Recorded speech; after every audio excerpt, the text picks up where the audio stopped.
Et oui, je vais t'annoncer quelque chose de vrai. La vie est assez difficile quand on se compare aux autres. Quand on se compare aux autres, on est toujours frustré.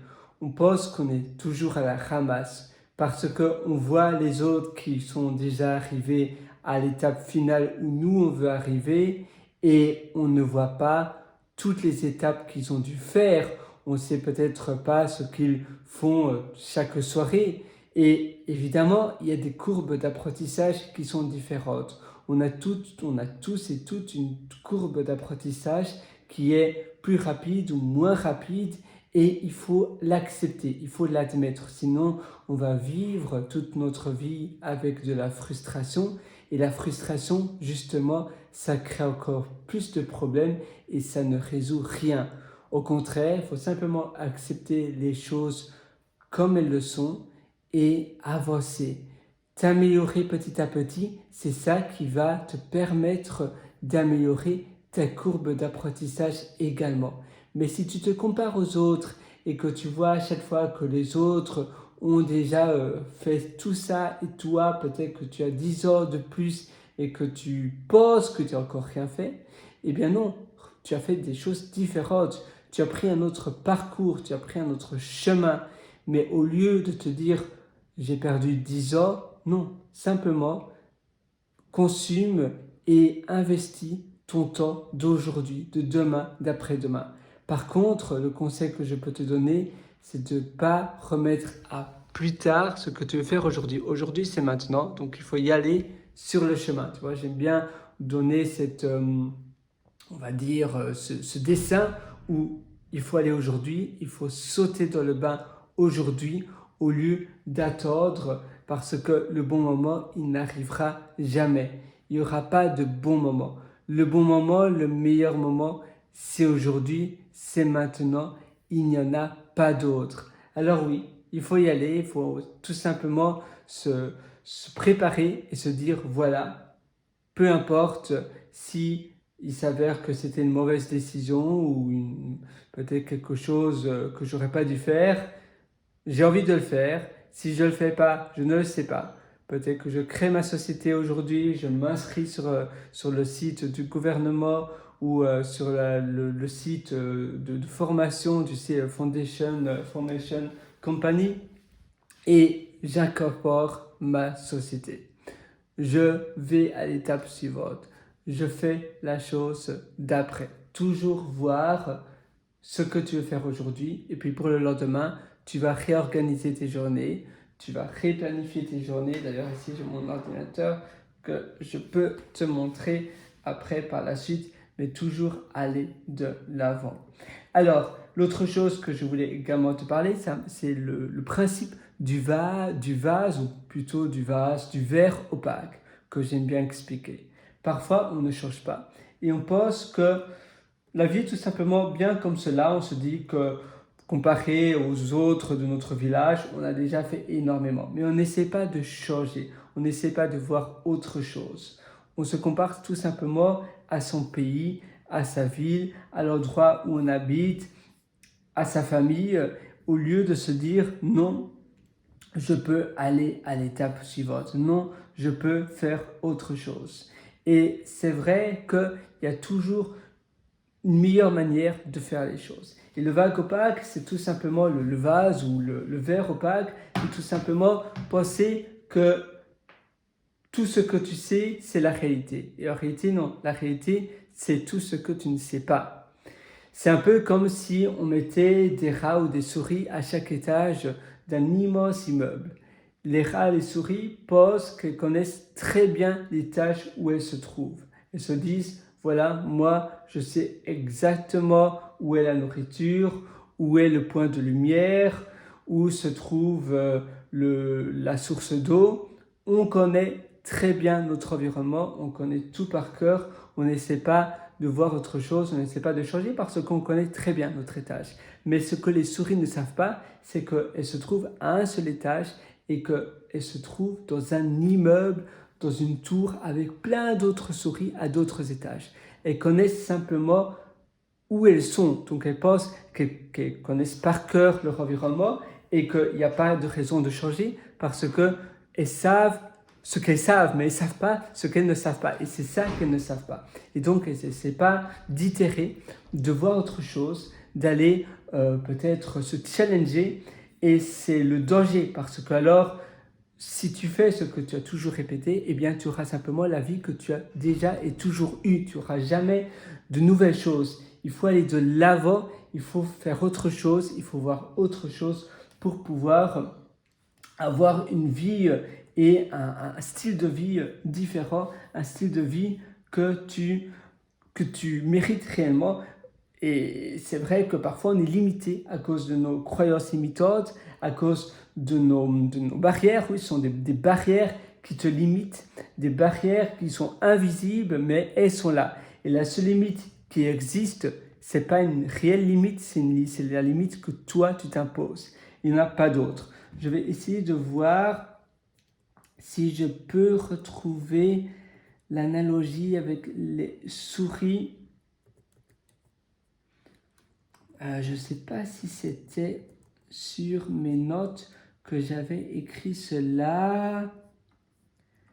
Les souris ou bien les rats, j'avais écrit petit rat.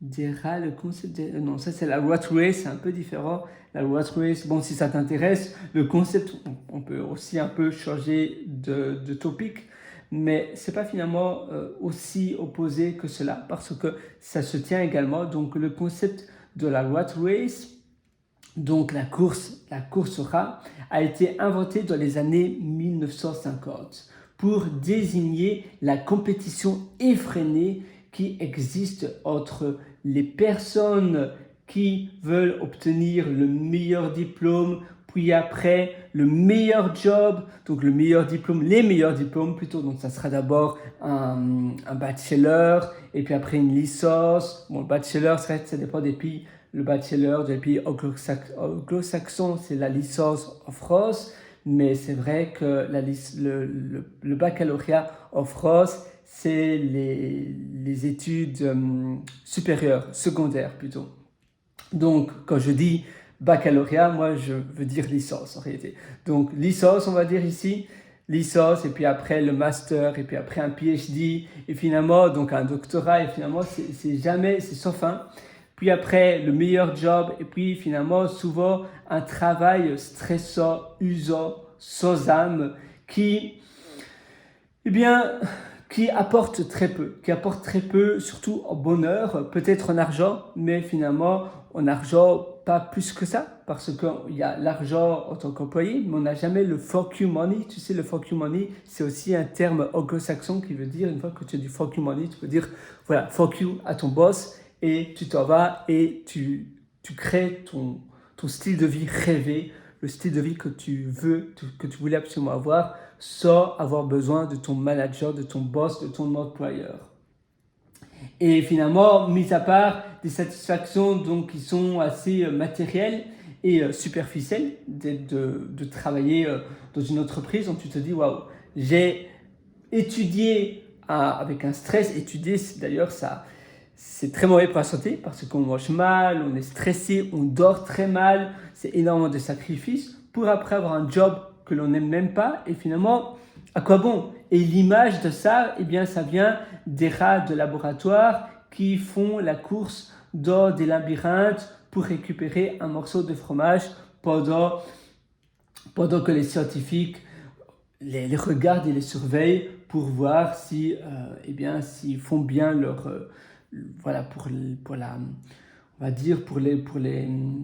pour l'expérimentation scientifique. Donc ça c'était pour la course des rats. Rat Race, ça t'intéresse, il y a même des livres, mais il ne faut pas lire un livre pour en savoir davantage sur la Rat Race. Finalement, c'est un concept assez simple, il faut être honnête. Mais mon concept, je pensais que je l'avais écrit. Décidément, moi, je ne sais pas pour toi, mais quand je ne trouve pas des notes, mais en réalité, oui, finalement, peut-être que je ne devrais même pas lire la note, mais quand je parlais des rats, donc qui sont des souris qui sont on va dire dans une tour, à nouveau, elles pensent qu'elles savent très bien leur environnement, elles pensent qu'elles connaissent tout et elles ne voient pas de raison pour changer, mais le danger dans cela, la même chose dans notre pays, etc., on sait seulement ce qu'on sait. Et c'est pour ça que voyager, ça ouvre énormément les yeux et on voit que parfois on pense, mais oui, il ne faut pas chercher chez le voisin pour avoir... on pense que l'herbe est toujours plus verte chez le voisin. Mais en réalité, c'est vrai, l'herbe peut être vraiment plus verte chez le voisin. Et il faut voyager, il faut aller dans d'autres pays pour se rendre compte qu'en réalité, il y a plein d'autres endroits où peut-être sont mieux tout court ou bien mieux pour toi. Mieux pour toi, on est tous différents et c'est pas parce qu'une telle a dit du mal d'un pays ou a dit voilà, il faut surtout pas aller là parce que c'est pas du tout bien. Et cette personne-là n'a peut-être pas aimé ou peut-être son interprétation a été différente, a été faussée par rapport à son enfance, par rapport à son passé, donc ça lui a remémoré des mauvais souvenirs, ou peut-être qu'elle s'est fait voler son sac parce que cette personne-là a laissé son sac à main là, ou c'était simplement vraiment pas de chance, et du coup son expérience était très mauvaise, mais toi, si ça tombe, si tu vas dans le même pays ou dans le même endroit, tu vas adorer et ça te correspondra parfaitement bien. Donc à nouveau, il faut le faire. Chez nous aussi, on se fait voler son sac à main et c'est pas pour ça qu'on va se dire, voilà, je sors du pays, je m'excite, c'est-à-dire je m'exile et je veux plus jamais y retourner. Par contre, quand on va en voyage dans un autre pays, c'est ce qu'on fait plus ou moins. On se dit, voilà, moi, plus jamais en vacances là parce que je me suis fait voler mon sac à main. Et pourtant, le nombre de personnes que je connais qui se sont fait cambrioler carrément chez eux, et parce que c'est leur pays, eh bien, ils ne partent pas. Donc, tu vois, non, il n'y a pas d'excuse, c'est simplement une manière d'interpréter les choses, mais c'est faussé. Il faut toujours voir d'autres choses, mais à nouveau, surtout pas te comparer aux autres. Tu es toi, reste toi-même, mais il faut également apprendre à s'écouter. S'écouter, c'est très important. Donc moi, ici, je n'ai pas de miroir, mais imagine, j'ai un miroir et je vais parler à moi-même. Je vais me dire, voilà, Pierre, comment vas-tu? Qu'est-ce que tu veux faire aujourd'hui? Quelles sont les différentes choses? Un peu comme si tu parlais à ton meilleur ami, à ta meilleure amie. Mais sauf que, voilà, tu t'auto-parles à toi. Et encore, en bonus, c'est encore mieux parce que tu peux dire des choses que même tu ne dirais pas à ton meilleur ami ou à ta meilleure amie. Mais fais vraiment comme si tu voyais ton meilleur ami ou ta meilleure amie devant toi. Un peu comme le Rubber Doc pour les développeurs, pour quand ils sont un peu en galère, il y a un bug dans le système, ils doivent débugger quelque chose, donc il y a un problème technique, eh bien ils vont utiliser le canard en plastique, donc le Rubber Duck, et ils vont parler à leur canard en plastique un peu comme s'ils parlaient à leurs collègues.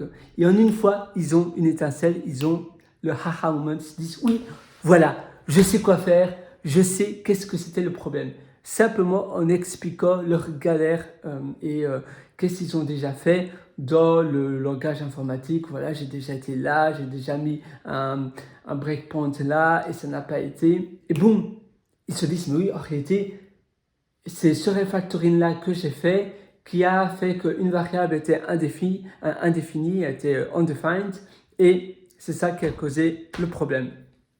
Et ils savent quoi résoudre, ils savent où est le problème. Et bien toi, c'est pareil dans ta vie, tu peux également parler à ton rubber duck, à ton canard en plastique, à ton canard en caoutchouc pour pouvoir résoudre des problèmes. Évidemment, ça ne doit pas nécessairement être un canard en caoutchouc, ça peut être tout autre style de choses, mais moi j'aime bien l'analogie, j'aime bien la méta, l'image, j'ai envie de dire, du canard en caoutchouc, du canard en plastique.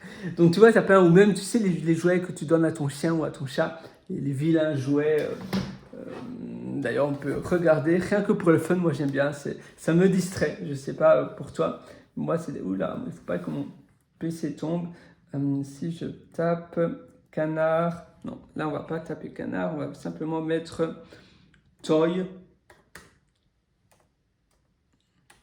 Alors, et j'aime bien ces choses-là, tu vois, tu vas parler simplement à... oula. Comment ça se fait que ça n'affiche rien? C'est un peu bizarre. Ah voilà, tu vois, ces choses-là, donc tu vas parler à... Oui, ici au petit...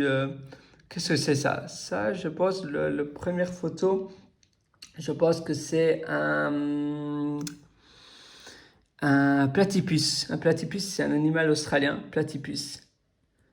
Alors, tu vois, là, tu as plein de choses et tu peux parler à, voilà, ton platypus. Tu vas parler à ton platypus en, oui, ton platypus en peluche et tu vas lui dire, tu vas lui raconter un peu tes galères, ce que tu as eu et ça va te permettre de t'améliorer dans ta vie, dans ton quotidien. Voilà, c'est tout pour cette petite session. J'espère que ça t'a aidé. Si tu veux aller encore beaucoup plus loin dans ton amélioration au quotidien, eh bien, sache que je t'ai concocté plein d'ateliers sur pierrewriter.com. C'est PURREWRITER.com. Là-dessus, tu as un lien qui s'appelle Mes méthodologies et tu pourras acquérir une montagne, on va dire, d'ateliers. À ce jour, il y en a 26. C'est 26 ateliers très différents. Chaque atelier, là, je m'embrouille. Chaque atelier, je les mets continuellement à jour parce que c'est un peu mon deuxième cerveau.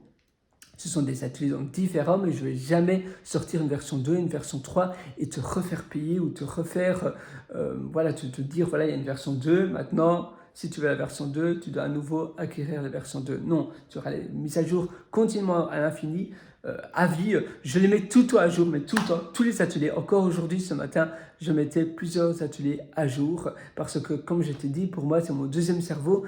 Je fais avant tout ces ateliers pour moi. Quand il y a des informations que j'ai écrites que j'estime être obsolètes, je les supprime.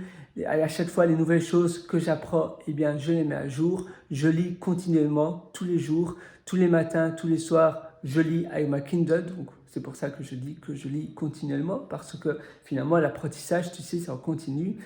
Tu n'as jamais fini d'apprendre. À nouveau, pour ma part également, je ne me compare jamais aux autres, mais je me forme et je fais en sorte que je suis toujours 1% meilleur comparé à moi d'hier. Et ça, c'est le plus important, c'est ça qui compte le plus. Voilà, donc moi, je te retrouve directement là de l'autre côté sur PURREWRITER.com. Tu as un lien directement au-dessous de cette vidéo, le premier lien. Et tu verras, je suis sûr que ça va énormément t'aider dès ce soir avant ton dîner, avant d'aller au lit. Tu auras déjà là sur la table du concret, tu auras déjà le plan d'action pour aller de l'avant, pour aller dans la direction qui t'est destinée. Ce sont des ateliers où je te prends par la main, comme je t'ai dit, de A à Z, pour pouvoir te donner toutes les clés dont tu as besoin pour vivre d'une manière épanouie, heureuse, avec plein de réussite. Et également, je vais te parler de gestion du temps et d'organisation de tes journées. À tout de suite dans mes ateliers. Ciao et je te souhaite une excellente journée du fond du cœur.